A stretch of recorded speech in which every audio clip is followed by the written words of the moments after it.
ओम नमः शिवाय महारुद्राय शंभ सदाशिवाय हे बाबा धवळेश्वराय नमो नमः। दीपं यदि परं ब्रह्म दीपं यदि जनार्दनः दीपाहरत मे पापो पूजा दीप नमस्तुते। धवळेश्वर महाप्रभु संसार सुखी रखंतु। आज शुभ शुक्रवार रे समस्त श्रद्धालु भक्त मानक आशीर्वाद करंतु। समस्त श्रद्धालु भक्त मानकर मनस्कामना पूर्ण करंतु। कर्म क्षेत्र उन्नति करंतु। ग्रह रिष्टमान खंडन करंतु। जगतर मंगल करंतु। विश्वर कल्याण करंतु। आपणकर नाम प्रकाश करंतु।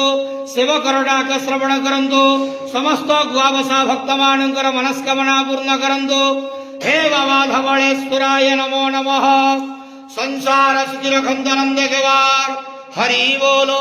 आज शुभ शुक्रवार रे समस्त श्रद्धालु भक्त मानक आशीर्वाद करंतु नंद केवार हरि बोलो। ओम नमः।